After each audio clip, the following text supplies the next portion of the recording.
بسم الله الرحمن الرحيم. في هذا الفيديو غادي نشوفوا la contraction musculaire.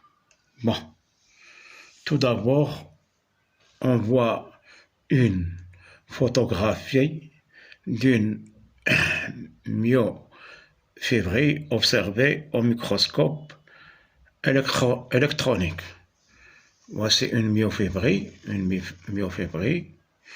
en état de repos, et ici une myofibrie en état de contraction observée au microscope électronique. Ici, c'est la zone claire. Ici aussi la zone claire, ils sont symétriques. Ici, on a les stries Z.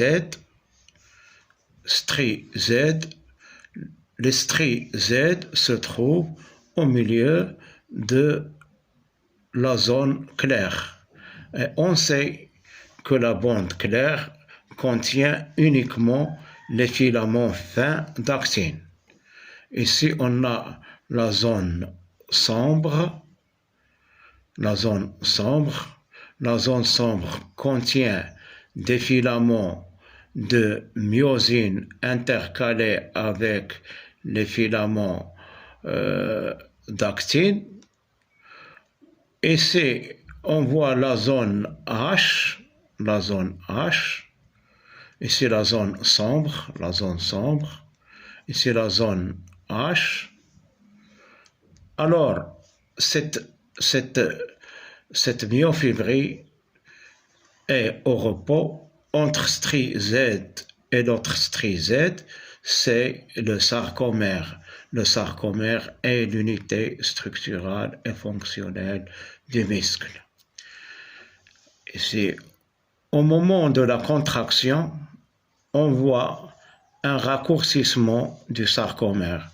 Le sarcomère était ici. Au moment de la contraction, il s'est raccourci. Il y a le raccourcissement du sarcomère, car les stries Z se rapprochent.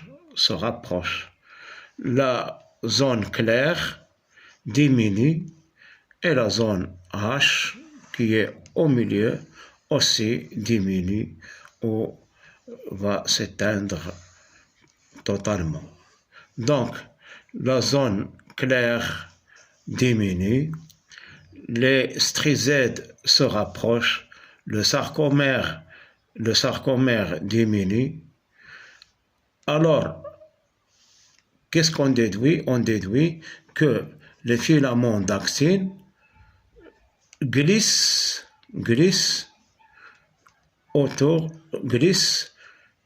entre les filaments de myosine. Les filaments de myosine restent sur place, ne changent pas de diamètre, mais sont les filaments d'actine qui se rapprochent, qui se contractent. C'est les filaments d'actine.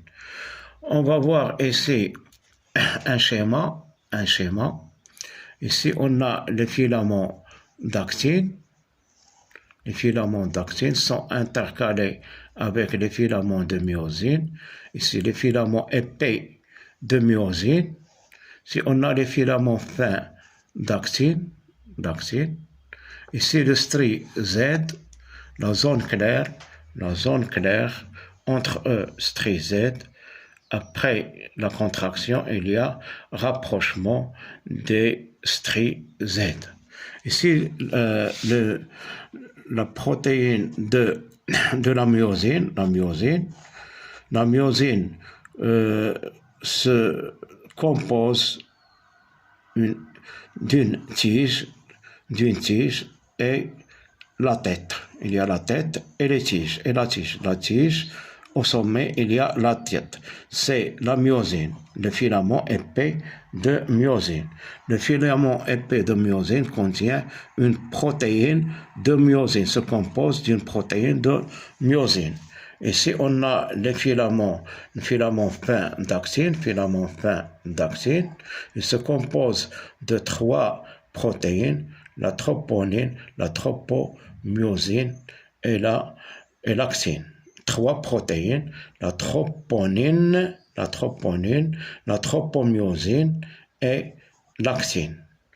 Donc, le filament fin d'actine comporte 3 protéines, la troponine, la tropomyosine et l'actine.